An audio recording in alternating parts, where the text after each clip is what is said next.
go straight to the Word because medyo may kahabaan na naman. Pero siksik, liglig at nag-uumapaw po ang mga revelation sa atin. Okay, pero bago po yan, I would really like to thank the Lord for His grace. Kasi, all this time that we have been opening the book of Revelation, we have been hearing of the correction of the Lord. But remember, all this correction are under grace. Sabihin natin lahat, under grace. Alam niyo po ba kung under the law yan? Naku, wala nang natira sa atin. Puro na tayo parang sinaksak.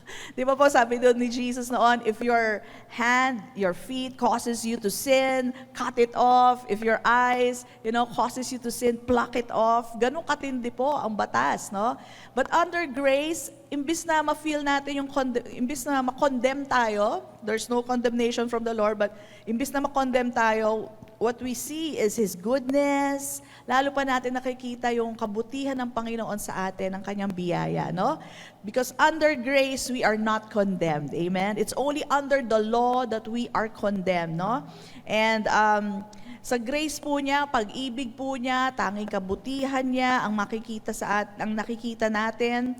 And wala pong iniwan yan, parang pag you're under the water, you'll get wet, di ba po? Under the water, for sure, you'll get wet. Under the sun, mangangamoy araw ka, di. Maiinitan ka, di ba? Ganun po yun. But under grace, you are holy, righteous, saved, forgiven forever and ever. Amen po ba?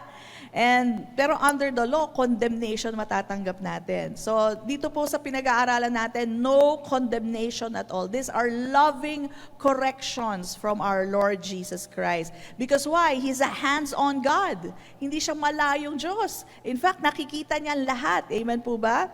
And then, under grace, gusto ko lang po balikan ito. We've heard this before. Under grace, the worst of us is blessed. Yung pinakagrabe na sa atin, yung pinakamatinding may pagkakasala. The worst of us is blessed, no? But under grace, the worst of us is blessed. Pero alam niyo po ba, under the law, the best of us is condemned. The best ka na, ikaw yung hindi makapatay ng langaw, ng lamok, pero you're still condemned, no? And then, under grace, the Lord has blessed us first. That's the reason why we repent. But under the law, do you know that you need to repent first before the Lord blesses you? Kaya nakikita po natin yung diferensya ng under grace tsaka under the law. So tayo po, all under grace.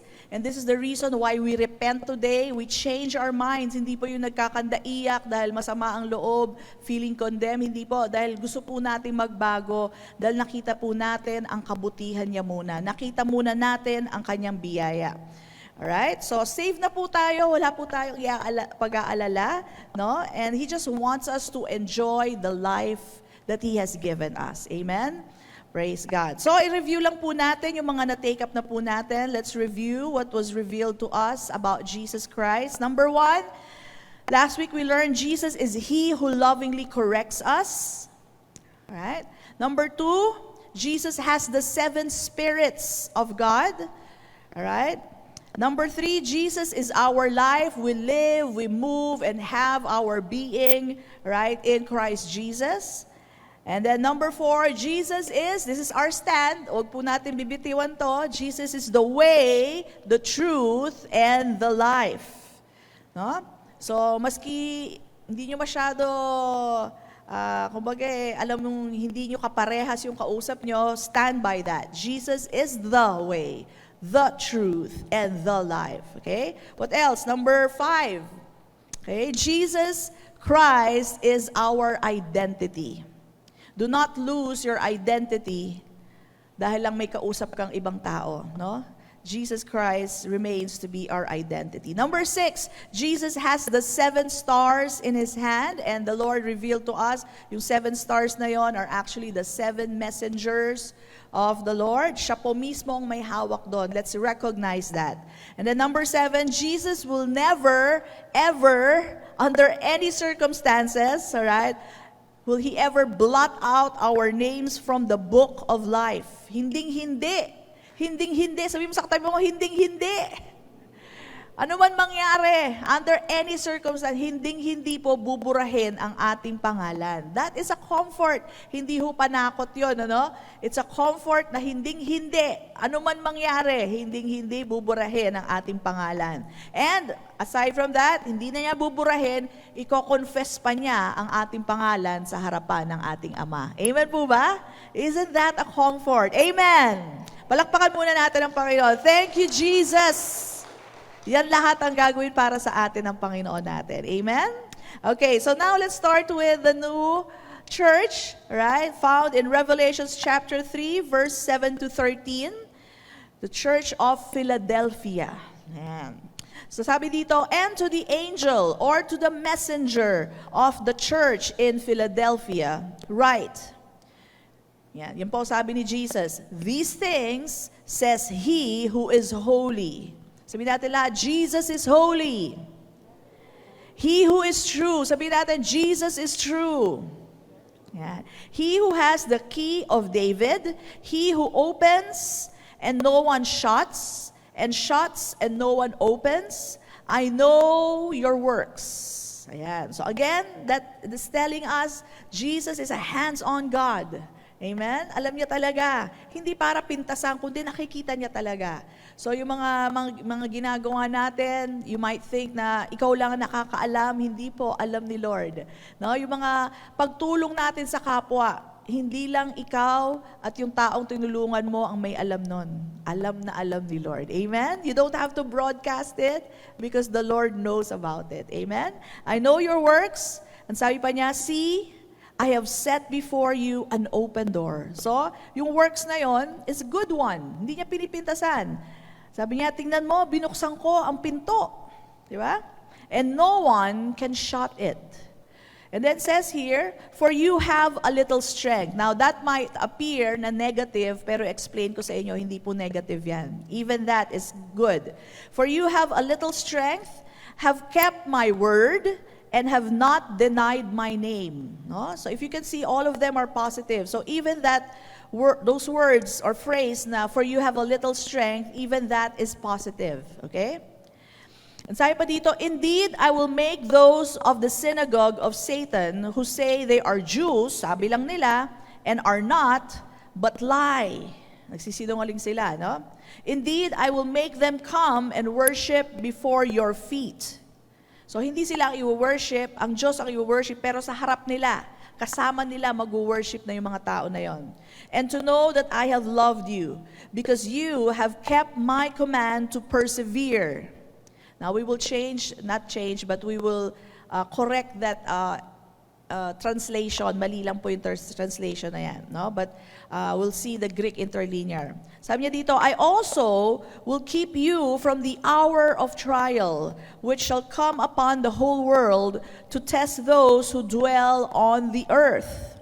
Behold, I am coming quickly. Sabihin natin lahat, quickly. Amen. Hold fast what you have, that no one may take your crown. He who overcomes, I will make him a pillar in the temple of my God. Sabihin natin lahat, I am an overcomer. Okay. I will write on him the name of my God. That's one. And the name of the city of my God. That's two, the New Jerusalem, which comes down out of heaven from my God. And I will write on him, number three, my new name. Ang daming nakasulat sa ating pangalan. He who has an ear, pakicheck nga po, may tenga po ba tayo? It means this is also for us, right? Let him hear what the Spirit says to the churches. So kung ano man sabihin sa mga churches, sinasabi rin sa atin, bawat isa sa atin, na may tenga. Amen po ba? This is for you. Okay, so Philadelphia, umpisahan natin sa pangalan. Philadelphia, actually ito yung walang kapintasan na church. Wala po talaga. No? Parang ito yung Church of Sardis or Church in Sardis. Wala rin kapintasan yon, no? And alamin natin ang sikreto nila. Bakit? Ba't wala silang kapintasan, no? And of course, ang dami pong historical things about Philadelphia, but I won't go through the history. You know, history can make mistakes. Katulad nga na sinasabi ni Jesus, sabi nila, Hudyo sila. That's according to history eh. Pero actually, they were not. Jesus knew. They were under guise, no? O naka-disguise lang po sila. They were disguising themselves as Jew. Kaya sa history, Jew sila. Pero ang totoo, alam ni Jesus kung sino sila. Hindi sila mga Hudyo. Sila ay galing sa templo ni Satanas. Amen? Those are unbelievers. Okay? So, I would not so much quote on the history, but more of exactly what Jesus said. No? We'll stick with that. Now, pwede po sa translation, iibahin lang po natin ng konti because sa translation lang po nagkakaiba yung NIV, New King James Version. Alright? But, rest assured that I'm getting it from the Greek interlinear, which is the original. So I'll stick by the original, okay? At yun po ay walang mali. No? Wala po talagang mali. Ang Bible po walang mali yan. Sa translation lang po, nagkakaiba, hindi ho mali. Okay? Now, Philadelphia. It simply means, the name means brotherly love. Okay? Brotherly love. And alam niyo po, maraming different kinds of love. Banggitin ko lang po. Agape, you all know this. It's God's love for us. Alright? Storge, this is a parent's love for his children. And then we have eros or romantic or sexual love. And then you have the philia or phileo. Hindi ho phileo fish. But phileo.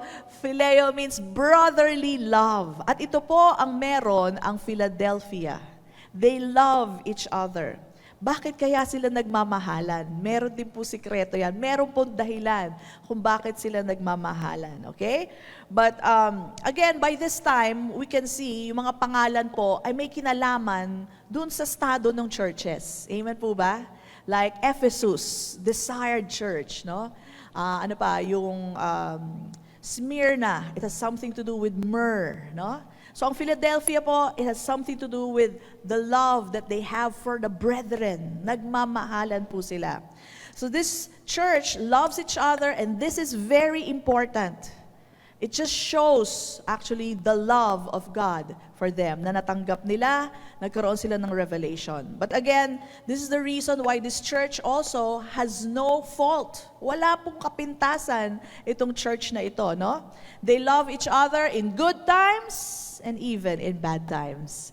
In pandemic times and the new normal times, okay? Nagmamahalan po. Yan po maganda, no? Nagmahalan tayo. At dito rin po natin makikita sa mga verses na babasahin ko sa inyo why love is so important and why the church in Ephesus, right? Kung bakit po kinuha yung lampstand from its place.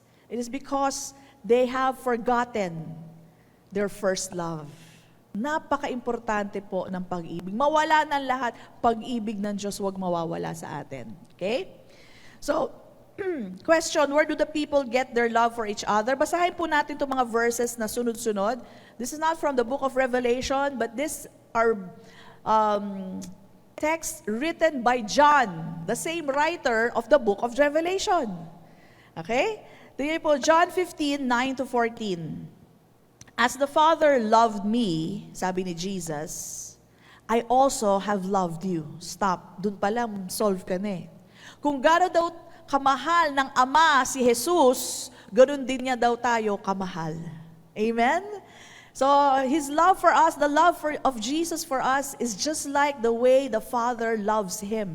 And we all know that the Father loves us as much as He loves His Son, Jesus. Sabi mo sa katabi mo, you are so loved.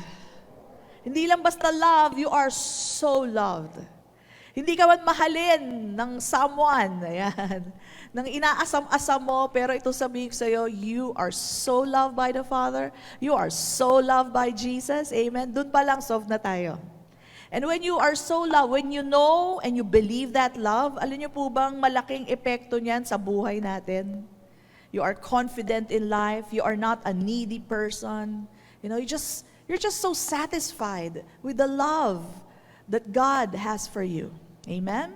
So itong church na to, alam nila ang pag-ibig ng Diyos. Hindi lang basta alam, naniniwala sila sa pag-ibig ng Diyos. Amen?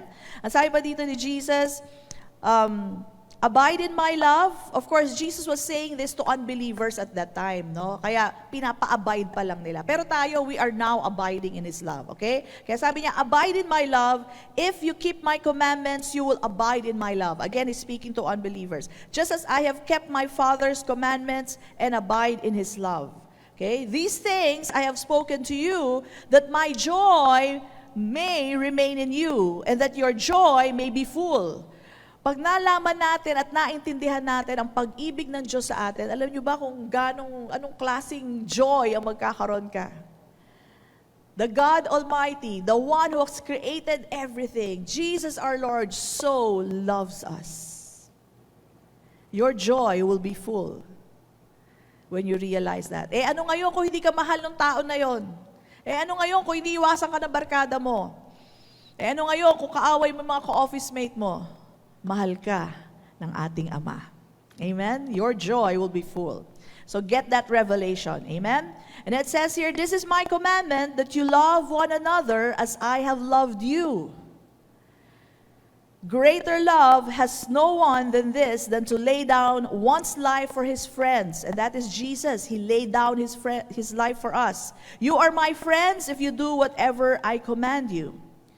So again, it's worth repeating, yung pagmamahal ni Kristo sa atin ay kung gaano siya kamahal ng Diyos Ama. Okay? The same love is what we have received.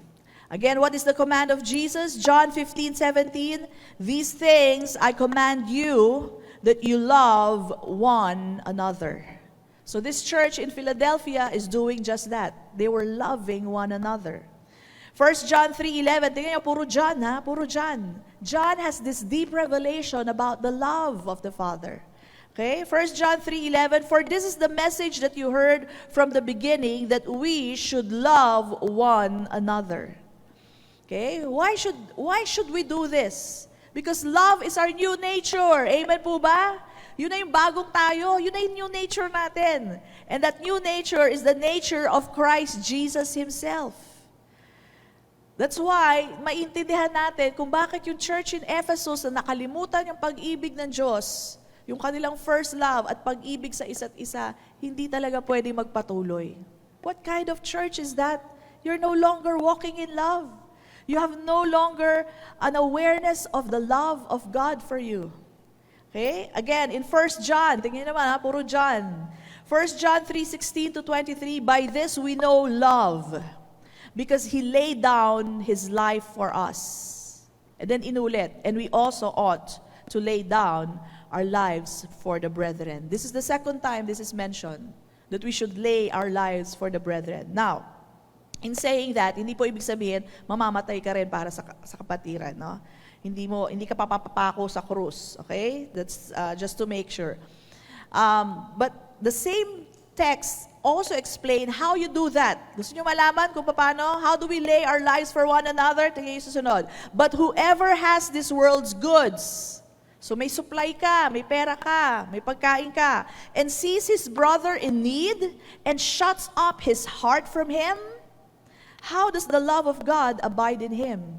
So it simply means that to lay your life for other people is to help those in need.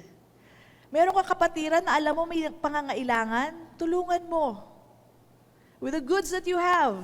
3 ba yung dilata mo o bigay mo yung isa? Amen po ba? So, that's as simple as that.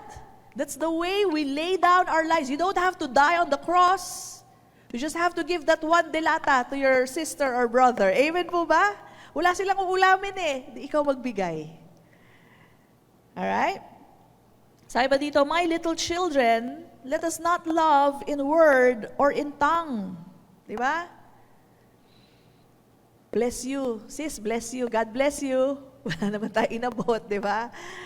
Sabi ganon. So, wag lang sa salita, but in deed and in truth. That is in truth.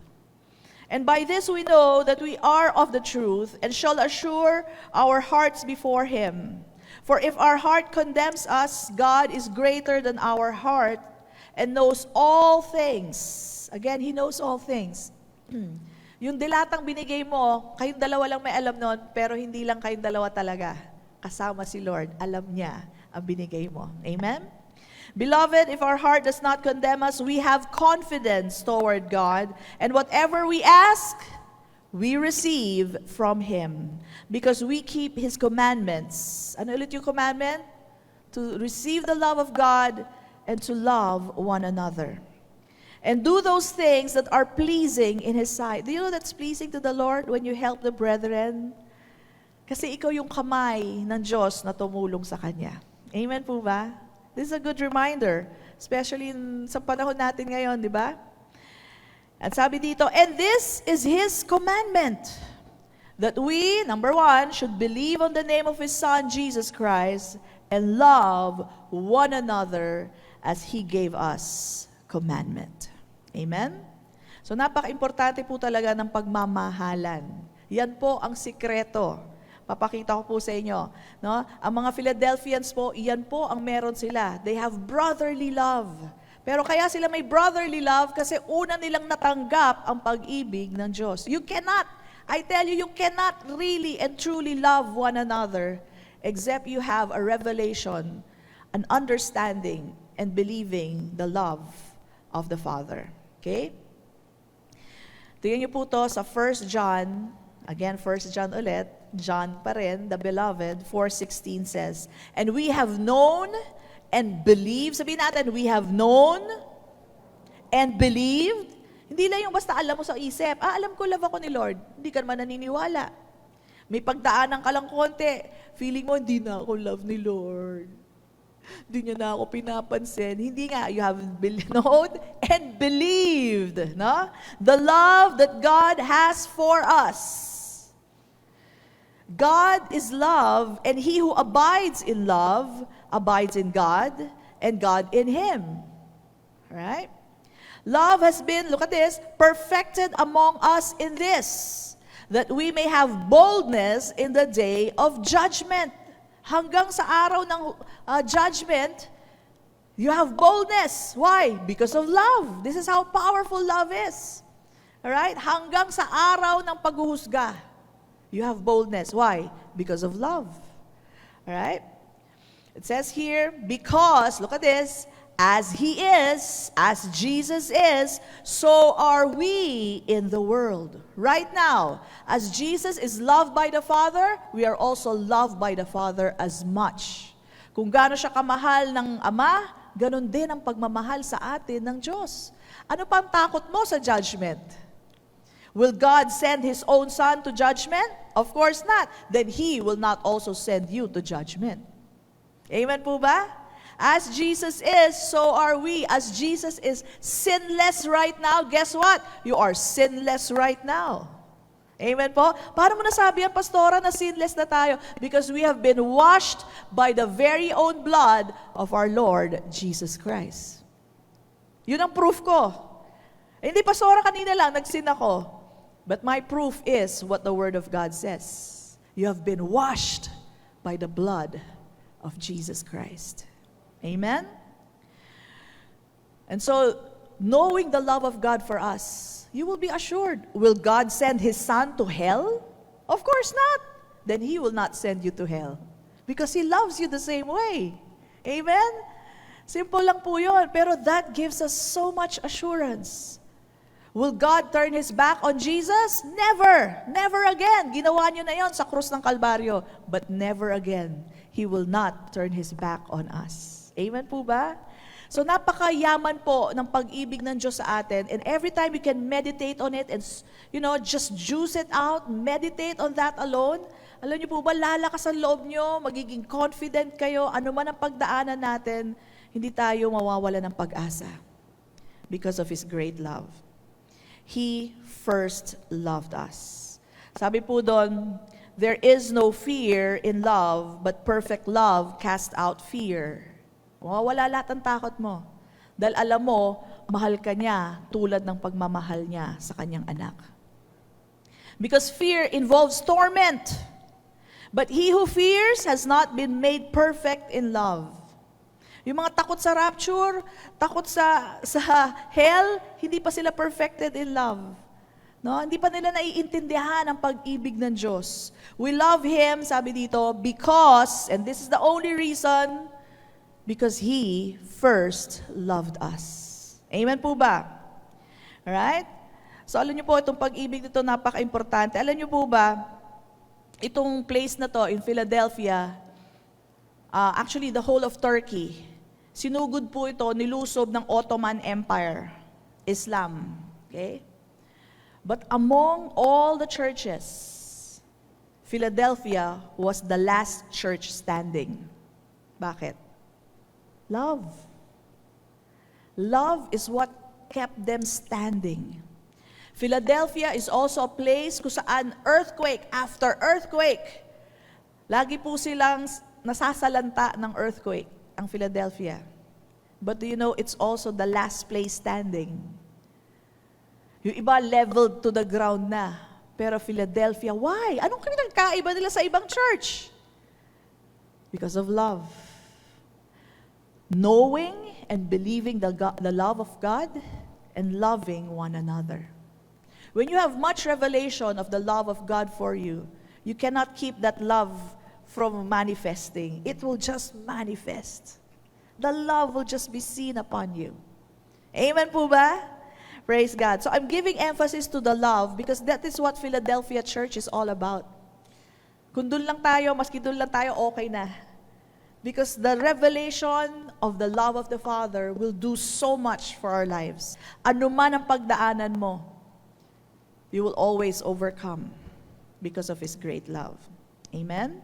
So tayo po ngayon, because of the love that we have, ito po sabihin sa inyo, ito yung mga lista na napaka-importante ngayon, na wala na tayong fear. No fear of sin and death. Wala na po. Why? Because He loves us. Alright? No fear for the book of Revelation because we realize the book of Revelation is about the revelation of Jesus. The love of God for us. No fear for the rapture. Amen po. Because the rapture is simply to protect us. Amen? Kukunin na tayo bago ilabas pa ang Antichrist. No fear of the Antichrist. Amen? Bakit? Wala na kami dito. Goodbye. Di ba? Protected tayo eh. Para po yung panahon nila Noah, it will be that the same way.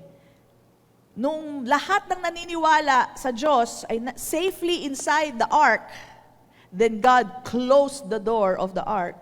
At saka po umulan, at saka po nag-flood. Ganon din po mangyayari sa atin. Lahat po na naniniwala, nananampalataya kay Jesucristo, will be safely taken away by the rapture. Amen po ba? Apostasia, and then rapture, and then the Antichrist will be revealed. And then, the sign of the beast will be imposed. Di ba? Kaya yung natatakot po, naku, yung sign of the beast, baka yung injection, sign of the beast. Hindi po yan ang sign of the beast. Okay? So, yung mga natatakot po, hindi po yan sign of the beast, no? So, meron pa ho kasi mga Kristiyano natatakot at baka daw sign of the beast yung injection. Hindi po. Hindi nga ho natin naabutan yung Antichrist. Wala na tayo dito pagdating ng Antichrist. Okay? So inuulit-ulit ko po yan kasi meron pa rin po kami nakakausap na iniisip nila, aabutan nila yung 666. Okay? Hindi po 666. Papakita ko po sa inyo. May susulat pong pangalan sa atin, pero hindi po 666. Okay? Tatlo, pero hindi 666. Okay, so what else? No fear of judgment. No more. We are loved. We are loved by the Father. And no fear of hell. Not at all. Alam niyo po, itong mga binanggit ko po sa inyo, ito po yung mga tinatanggal ng mga inclusionist and universalists. Again, I'm here to warn you. The reason why tinatanggal nila yan, kasi sabi nila, ito narinig ko talaga sabi nila, natatakot ang tao sa rapture. Biro mo, nagtuturo ka ng rapture, natatakot yung tao. No? And he's been teaching that, natatakot lang daw ang tao. So, ibig sabihin, kinakwento nila ng patakot. Natatakot din daw ang tao sa hell. Imagine daw, ang Diyos may hell na nag-iintay. Hindi naman para sa atin yun Para sa kaaway yun, di ba? So, I guess it was never explained to them well. That's why natatakot sila. And these are the very things that they are now removing from their preaching. I'm not saying preaching of the gospel anymore because it's not the gospel. They are saying there's no more rapture, there's no more hell, all right? There's ano pa bang, wala na rin daw sa kanila resurrection. Okay? Lahat daw yan tapos na. That's what they teach. Now, this is the danger. Yung mga takot din sa hell, wala na daw hell. O di masaya na rin sila, dun maniniwala. Are you seeing it? Yung mga natatakot sa rapture kasi hindi nila naiintindihan ang rapture, wala na daw rapture, di ang daming naniwala. Pero alam nyo, hindi sa dami ng naniniwala doon sa katuruan na nag-ibig sabihin, tama yon. No? Nung panahon ni Jesus, hindi naman lahat naniwala sa Kanya. Ang importante, yung katotohanan. Ang dami nga naniwala. Out of 100, 99 naniwala. Pero isa lang ang hindi naniwala sa kamalian. Mabuti na yung nag-iisa ka kaysa sumama ka doon sa kamalian. Amen po ba? Are we getting this? I'm warning you because they are strongly getting a lot of, how would I say this, yung audience, tawag ba doon? Yung marami sila nakukuha sa Facebook ng mga taong nakikinig. Why? Because tinatanggal nila yung nakakatakot para sa kanila. Takot sa rapture, tinanggal ang rapture. Takot sa hell, tinanggal ang hell. Pwede ba tanggalin mo yun? Nasa Bible yun. Alright? But those who are afraid of hell will also agree to that. Ay, wala na palang hell. Yan ang gusto ko. Yan ang gusto kong mensahe, wala ng hell. Yan ang gusto ko, wala ng rapture. Can you see how they can be deceived? And this is happening right now, in our time. Pumapalakpak talaga sila dito sa mensaheng ito. That's why I'm here to warn you. We always warn you about these things. Okay? So, this is all based on their fear. Lahat ng tinanggal nila is based on their fears. Okay? Talaga magkaka-fear sila because according to their doctrine, and this is another doctrine, this is not from the grace gospel, according to their doctrine, you don't have to believe in Jesus to be saved. That goes contrary to all the major scriptures. Okay? Ibig sabihin yung mga importante. Okay? So, talaga matatakot sila. Because, if you don't believe in Jesus, matatakot ka talaga sa rapture dahil maiiwan ka. Matatakot ka talaga sa hell kasi baka doon sila pupunta. Hindi ko alam. Okay? But, another way, they're saying it that, biruin mo daw, ang Diyos may hell. Yun ang sabi nila, may hell. Okay? So, sabi nila, ang dami daw pupunta sa hell kung kailangan maniwala muna kay Jesus. Okay? Mas marami, sabi nila, paano yun? Ibig sabihin, mas marami ang nakuha ng demonyo kaysa kay Jesus. Yan ang logic nila. Sino may sabi sa kanila, mas marami pa pupunta sa hell? Doon sa binasa natin in Revelation, 10,000 times 10,000 upon thousands and thousands of people were there, worshiping the Lamb. Napakadami po nun. Right? So we are warning you from every tribe and from every tongue. So it's impossible po na mas marami pang mapunta sa impyerno. Okay? So kaya nung hindi nila maisip na mas marami pang pupunta sa hell, hindi nila matanggap yun ang kasi isip nila, tinanggal nila ang hell. Can you imagine? Ganun lang ba yun? Marunong pa tayo sa Diyos. Diba?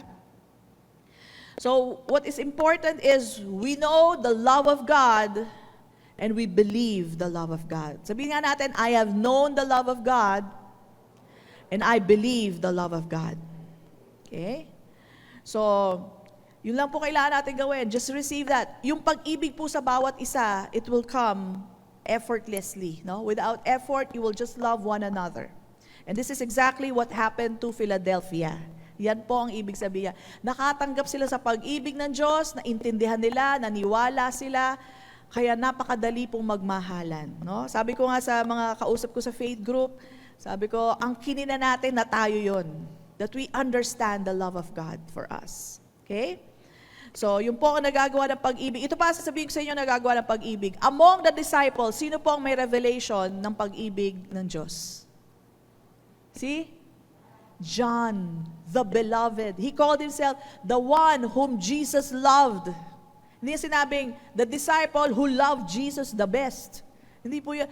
Ang alam niya, the disciple whom Jesus loved. Okay? He boasted on the love of Jesus, not his love. Kasi alam niya, hindi naman pwedeng standard ang pag-ibig niya eh. Yung pag-ibig ng Diyos, yan ang perfect love. And he boasted about that.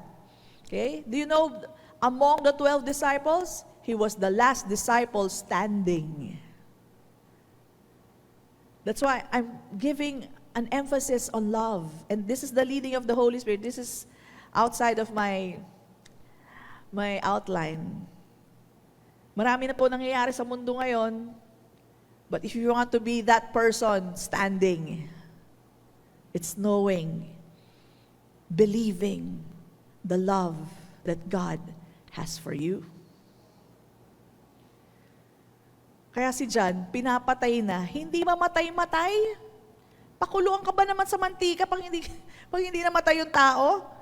Pero siya, hindi siya mamatay-matay. Amen? Alam niyo po ba, pagkatapos niya makulong sa Patmos, pinabubulok na siya dun eh. No vegetation, can you imagine? Nabuhay pa. Bumalik pa sa Ephesus. Nabuhay pa siya. What kept him alive? It's about knowing the love of God for him. It's about believing the love of God for him. Kaya kung mas pagdadaanan natin, sakit, karamdaman, bagyo, earthquake, if you know the love of God, you will still be standing. Amen? Palakpakan po natin ang Panginoon. That's the love of God for us. Amen? Okay, so let's move on. Ayoko na nga mag-move on. Gusto na lang. Love is so powerful indeed. Amen? So, sabi ni Jesus, He introduced Himself, the one who is holy. Okay? Alam niyo, napaka-importante yung the one who is holy because if you will read in the Old Testament, no? Lagi sinasabi yung the Holy One of God. Alam niyo kung sino yung the Holy One of God? Jesus. So, nagpapakilala siya sa atin. All this time, you mentioned the Holy One of God in the Old Testament. That was Him. Okay? So, He who is holy, siya po yun. And then what else? He who is true. Okay? Sinabi niya rin, he who has the key of David, he who opens and no one shuts, and shuts and no one opens. Okay? So yun pong reminder niya sa Philadelphia. Kasi po ang Philadelphia naman po, ang Diyos-Diyosan po dyan ay si Dionysius. Dionysius is the mythology lang yan, di totoo na Diyos yan. False god po yan of drinking. At hindi yan po isang baso lang ng wine. Jesus also drank wine. Nagpadami pa nga siya, di ba? He turned water into wine. Nothing wrong with wine. But if you're going to get drunk with wine, that's the problem. Now, Dionysius, yan po ang god of wine at nagpapakalasing ta sila hanggang hindi na tama ang ginagawa nila. They would party and they would do lots of stuff na hindi ho kaaya-aya. Drunkenness, no? So, he's reminding Philadelphia, he's the one who is holy and the one who is true. Okay, you know why? Because holiness should be based on truth. Sabihin natin lahat, holiness is based on truth. Alam niyo kung ba't ko sinasabi yun? Because nowadays, ang holiness hindi na based sa truth. Sa kanila, holiness, you know, everybody has freedom. Kaya pwede mo piliin lahat. Hindi lang damit ang pinipili nila ngayon. Pati gender, pinipili na rin. Pwede ba yung pipiliin mo gender mo? Hindi pa pwede yun, di ba? So, pero sa kanila, you know, basta wala akong naaapakan. Yun ang reasoning ng tao, di ba? Wala akong inaapakan na tao. Ha? Okay yung ginagawa ko. That is not based on the truth. Okay? So, yun po, kailangan po, pag sinabing holiness, it should also be based on the truth. And then he says, he opens the door. Pag binuksan niya yan, wala na makapagsara. Pag sinara naman niya, wala nang magbubukas. Okay? Ganun po ka-final. At ganun po ang kanyang authority. And then sabi dito, he opened a door in front of Philadelphia. Why? Tingin niyo bakit? Because of the love. It's also because of love. Okay? Sabi niya, I know your works. See, I've set before you an open door and no one can shut it for you have a little strength. Now, ano ba yung a little strength na yan? Okay, actually, hindi naman yan words ni Jesus yan, pero this is because they have that as their own words. People see them with little strength. Bakit? They did not have a big building. Wala sila malaking church, hindi sila katulad ng Sardis, ang bango ng pangalan sa lahat. Eh, bakit naman mabango pangalan nila? It's because they, what? They would? Ano? Free for all. Let's not hurt anyone, di ba? So, ganun po sila eh. So, kaya mabango ang pangalan. Pero ito po, hindi. Hindi ho sila ganun. Okay? So, sila po, ang tingin ng iba sa kanila, they have only little strength. Because they're not popular. Just a few people in that church. Okay? But to the Lord, it might be a little strength. But in the Lord, in your weakness, I am your strength. Amen po ba? So, si Jesus then, he mentioned, I'll go back to that in a while, he mentioned that he has the keys to the kingdom of God. No one can come to the Father except through Him. Kaya siya po ang door, no? Sinabi po yan sa John 14:6. Pero hindi lang po siya basta doorkeeper. Okay? He's not just the gatekeeper, but he is where the key upon the shoulder symbolizes authority. Nabanggit po yan sa Isaiah 9:6, the government or the kingdom rests upon his shoulder. Okay? Jesus is the son of David who sits on the throne of David. Okay? And bears the key of David. So makikita po natin yan, even sa Luke 1:32, lahat ng riches and resources of heaven are at His disposal. So ba't niya binuksan yung door to the Philadelphia church? It's because of the love that they have received and their love for one another. Okay? Now, si Jesus po mismo ang door. Meron po scripture dyan na nagsasabi, Jesus is the door. John 10:9, I did not include there, pakisulat na lang po. John 10:9, Jesus said, I am the door. If anyone enters by me, he will be saved and will go in and out and find pasture. So we all know that to get saved, Jesus is the only way. Tama po ba? He's the door. Kailangan kay Jesus ka dadaan. Wala nang iba. He's the door. Pero not only is He the door, you come in and out of Jesus, mean to say you come in and out and you will find pasture, mean to say in Jesus, through Jesus, you also find provision. So hindi lang enough kay Jesus na tayo niligtas niya.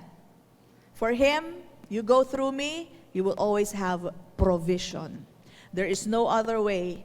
The provision that we can have comes from Jesus Christ. Okay? So, hindi po natatapos, ligtas na kayo, bahala na kayo sa buhay nyo. Hindi po. Ligtas na tayo through Jesus at ang provision natin, lahat ng gagaling kay Jesus. Amen po ba? Are we learning? Amen. Praise God. Okay. So, ito po sinabi niya that you have a little strength. Again, I'm going back to that. It's not a negative thing. Kasi nakapaloob po siya sa puro positive. Magiging mali po pag ito tinignan natin as a negative thing. This is how people see them. You only have little strength. Wala kayong big building. Di kayo sikat. No? So, among all the churches that we have mentioned, parang sila yung low profile. Pero their weakness was actually their strength. Again, what is their strength? Love. No, sa maraming tao, ang pag-ibig po ay mahina. Ay, wala naman yan. Puro love, love, love lang yung tao na yan eh. Alright? But I tell you, okay, love is the strongest force. Anong sabi sa John 3:16?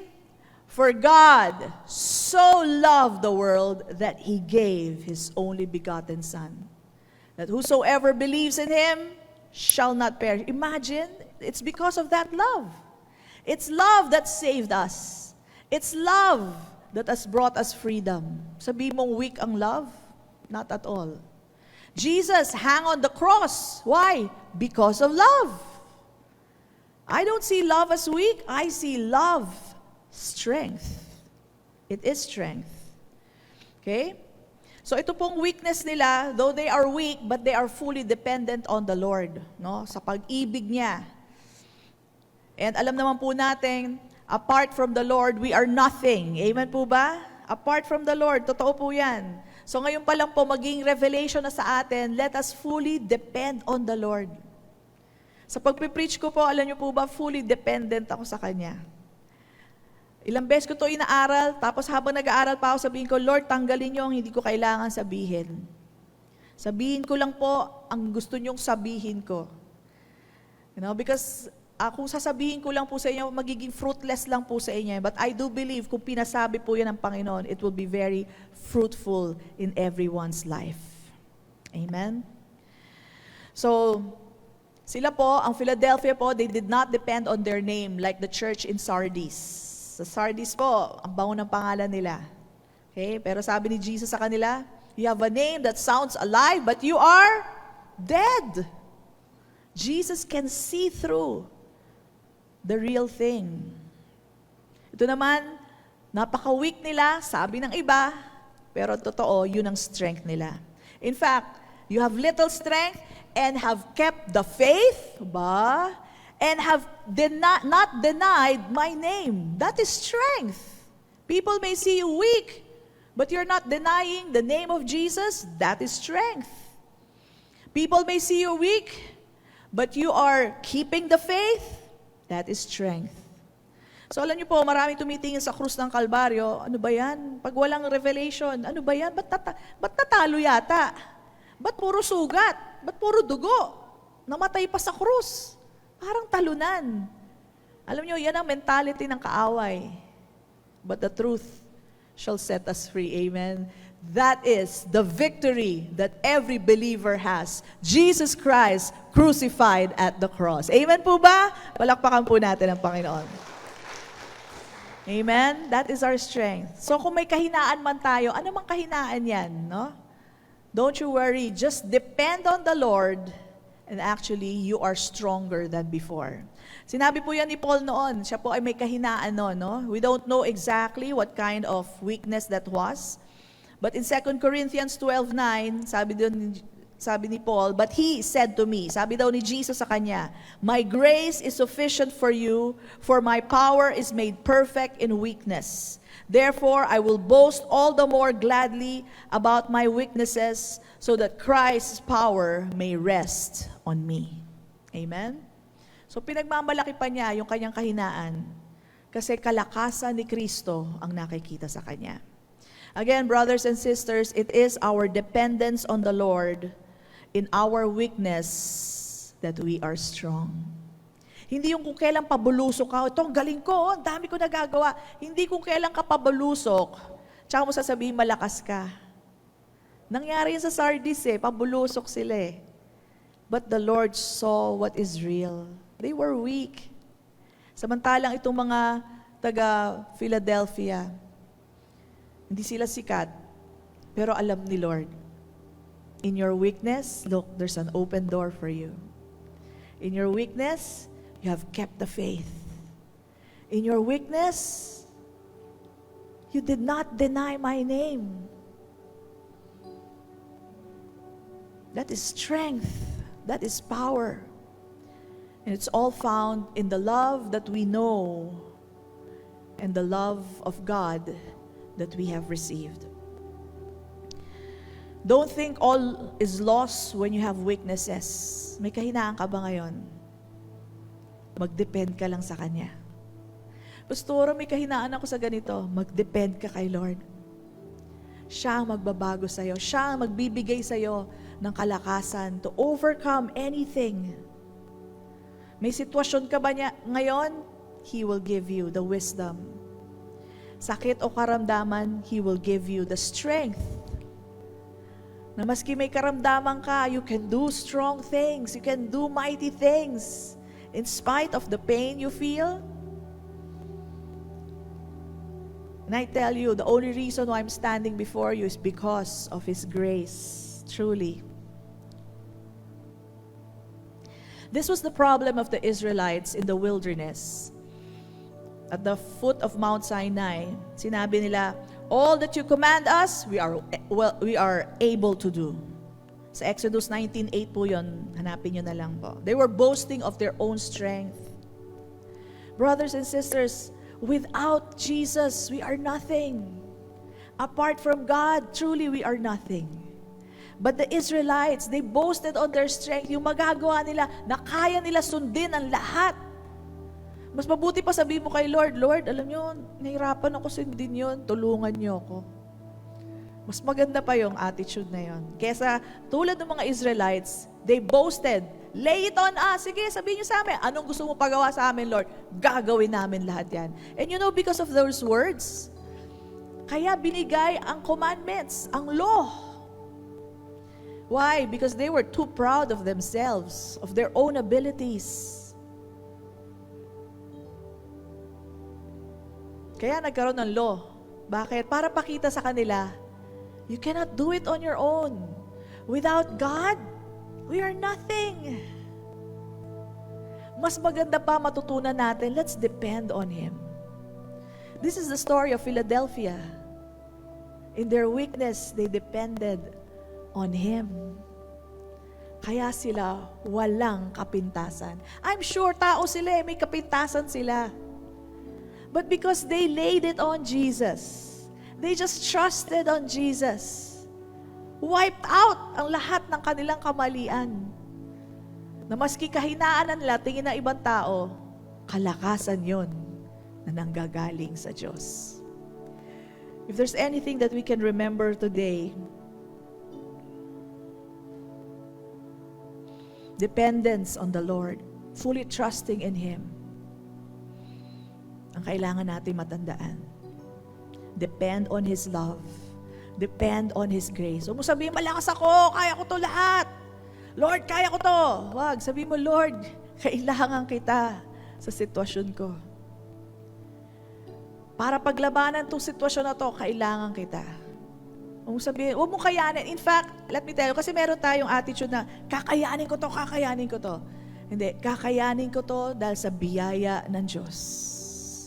Let's change the way we talk, no? Kakayanin ko to sa biyaya niya lang. Let's not be proud of our own strength. Rather, let's depend in the strength of Jesus Christ. And then you are strong. Then you can say, I am strong. Amen? So an open door. Love is an open door. Sabi ko, tama yung kanta. Love is an open door. It means you are accepted. You are welcome. It's a doorway to many opportunities. This is what Jesus gave them. A doorway to many opportunities. A doorway to provision. Love has accepted you. It should be the way for us as well. It is a door opened by Jesus Himself. Hindi yung binuksan natin, pinilit natin. Di ba? Minsan may pinipilit tayo eh. Hindi, kailangan makapunta ako doon. Pinilit. No? Let the Lord open doors for you. And because they are like this, hindi nila pinagmalaki yung kanilang kalakasan, kundi nagdepende sila sa Panginoon. Alam niyo po ba, maski yung mga unbelievers, ito nga yung from the synagogue of Satan. Dati hindi sila naniniwala sa mga sinasabi nito mga taga-Philadelphians. Sabi nga ni Lord, sila mismo mag-worship sa harapan nyo. Hindi sila ang i-worship, ha? Ibig sabihin, nandito sila, Philadelphians, makikita nila yung mga dating unbelievers, ngayon nag-worship na sa Diyos. Bakit? Nakita ang pag-ibig sa kanila. Nakita na yung sa kahinaan nila, sabi nila, weak sila, pero actually, wow, they're so strong. And they worship Jesus. They worship the Father in front of them. At nakita ng mga sinagoga ni Satan na mahal nga sila ng Diyos. Maski sila, nakita ang pag-ibig ng Diyos sa kanila. What they believe, the love of the Father, nakita sa kanila. Brothers and sisters, that's the best thing that can be seen in us. Aside from us loving one another, is for others to see that, yes, God loves you. Oh wow, God loves you, sister. Kitang-kita sa buhay mo, brother, mahal ka ng Diyos. Wow! Sinasabi lang lahat ni Holy Spirit ngayon yan. Wala po sa outline ko. It's just making me realize it's about the love of God being seen in us. And that's what this unbelievers saw. That's why they worshipped. Nakita nila, oo nga no, mahal nga kayo ng Diyos. And then this verse, because you have kept my command to persevere, I also will keep you from the hour of trial, which shall come upon the whole world. So ito po yung great tribulation, no? Sabi niya, behold, I am coming quickly. But this is a bad translation. Let me give you the Greek interlinear translation. Kasi dito lumalabas, because you have kept my command to persevere. Oh, persevere lang, persevere lang, persevere. Parang ikaw yung magpe-persevere. Ang ganda nito sa Greek interlinear. Ang sabi dito, because thou hast kept the word. You kept it in your heart. Naniwala ka. Of my patience. Kaninong patience? Kay Jesus. Of my patience, of my perseverance. Pinaniwalaan mo, naniwala ka, tinanggap mo na ako ay patient. Yun lang ginawa mo.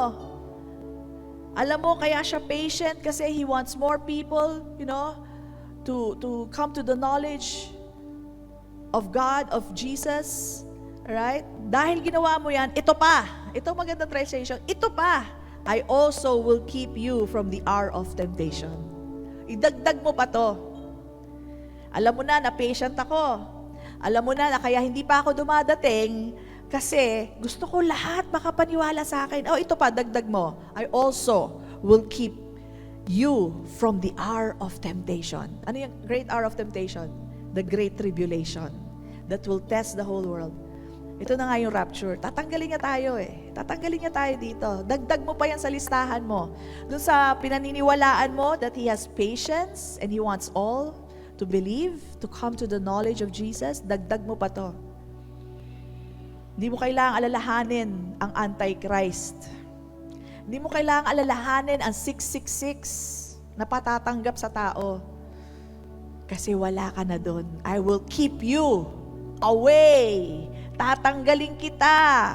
Hindi mo mararanasan yon. Hindi mo aalalahanin yon. Ngayon pa man, huwag ka na mag-alala. Ganyan niya tayo kamahal. Ikaw ba gusto mo yung anak mo, may aso ditong malaki, tahol ng tahol? Hindi mo ba ilalayo yung anak mo? Maski nakatali pa yan Lalayo mo, di ba? Mas lalo na ang Diyos. Biro mo, andyan na yung Antichrist, andito pa tayo. Hindi pwede yun. Dagdag pa natin yun. Yun ang ibig sabihin ng verse na yun. Hindi niya sinasabi, persevere, persevere, persevere. Hindi po yun ang ibig sabihin.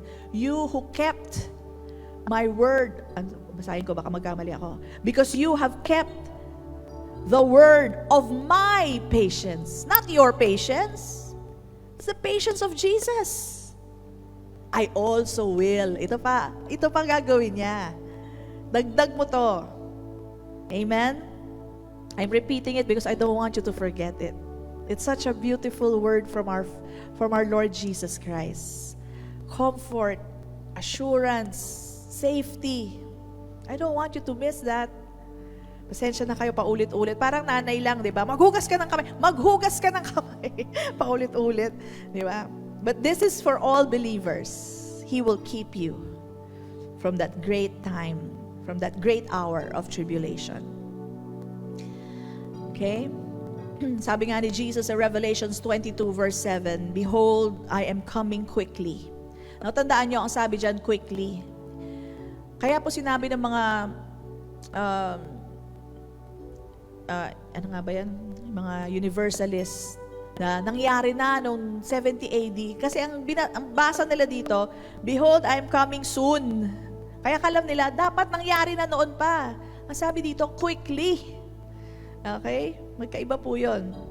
Sabi niya, blessed is he who keeps the word. So it means you keep it in your heart, you believe it, you know it. Dapat syempre alam mo muna. And then you believe it. That's what it means. The words of the prophecy of this book. Aren't you blessed? Because you know you don't have to fear. You know He will keep you. You know He is patient. Yes, He is patient because He so loves your loved ones, your friends, mga kamag-anak mo. Amen? Sabi nga natin, I am so blessed.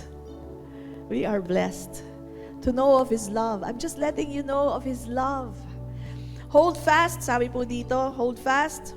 Ano yung sabihin ng pag-ugatin lang natin, di ba? Kapitan lang natin what you have, that no man may take your crown. He who overcomes, sabihin mo nga, I'm the overcomer. Alam nyo, siniyasat ko to. Nag-research ako. Sabi ko, bakit kasi he who overcomes, parang verb. Pero alam nyo po ba, itong words na to, pag tinignan nyo sa Greek interlinear, again, this is the original, it means, it's a verb participle. It's not a verb. Ano yung verb participle? Di ba verb din yun, Pastora? Hindi siya verb. Ang verb participle, mali po ang, sabihin, it's a misnomer. Bakit verb participle? It's not a verb. It's an adjective. At bukod sa adjective na siya, ay ginawa pang nominative case. So, meaning to say, subject siya. No? So, hindi ho pwedeng he who overcomes, kundi dapat he, the overcomer. Kasi pag he overcomes, feeling mo, mag-overcome ako. I-overcome ko to, Lord. Paano yan pag hindi ko ma-overcome? Matatakot ka na naman. So sa lahat ng binanggit natin na he who overcomes, actually, the overcomer. Yun ang tamang translation. And who is the overcomer? The one who what? Is born of God and who believes that Jesus is the Son of God. Are you the overcomer? Yes. Kaya tayo po tayo na nag-overcome, I will make him, ito natandaan mo, itong pwesto mo a pillar. A pillar. Now, para ito sabihin sa mga Philadelphians, akala ko ba weak sila, tapos ngayon pillar siya. Sa lahat ng mga engineer, alam nila, or architect, alam nila pillar. Pag walang pillar, maguguho ang building. So actually, in their weakness, they are really strong. Strong enough to be pillars. Ganun ka sila kalakas tignan ng Diyos. Are you seeing this? So this symbolism just means something, no? So Jesus sees them strong enough to be pillars. They are not really weak because they believe in the love of God for them. At pillars din, symbolic sa kanila yan kasi nga, yung lugar nila was plagued by earthquakes. Okay? So nung pa lang, tinitignan nila yung mga pillars, baka magbagsakan. Pero sabi sa kanila, you will not go out anymore. Di ba pagka nuwilindol, nagtatakbuhan ng tao sa labas? Kasi baka mag-collapse ang building. So sa nila, that's a regular thing. Para siguro sila sa Japan, di ba? Sanay na sa earthquake. So this time, sabi sa kanila, but you will no longer go out. Because this time, you, the pillars, you are strong.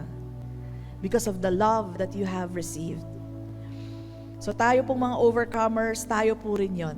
This can speak to us as we enjoy the knowledge of the love of God for us. As we believe it, you become strong pillars. Anumang bagyo, anumang earthquake ang dumating sa buhay mo, hindi ka matatakot. That's how strong love is. And thanks be to God who gives us the victory through our Lord Jesus Christ. That's in 1 Corinthians 15:57. So si Jesus din nagbibigay sa atin ng victory. Last, 3 names will be written on us. Hindi ho 3 numbers, 666. Hindi po yan ang isusulat sa inyo. Tantanan nyo na yung 666 na yan. Hindi kayo pwede bigyan ng 666. Anak kayo ng Diyos. Amen? Mahal tayo ng Diyos. Hindi siya papayag na maturukan ka ng 666. Hindi siya papayag na malagyan ka ng 666. Tandaan mo yan. You have to believe the love of God for you. That He will not allow you to be written with that name. Ito ang ibibigay niya sa iyong pangalan. Number 1, the name of my God. Number 2, the name of the new city of God. There's a reference in Ezekiel, pakisulat na lang po, 48:35, and the name of the new city of God, binanggit po dyan, Jehovah Shammah. Ibig sabihin nun, the Lord is here. That's the name of the new city. Number 3, itong pangatlo na pangalan na may susulat sa atin, the new name of Jesus. That will be written on us. Excuse me. So meron pang new name tayo madidiscover about Jesus. You know, the name of Jesus is so important. It reveals of His goodness. It reveals of His greatness. Pagdating natin sa lugar na yon, may new name pa.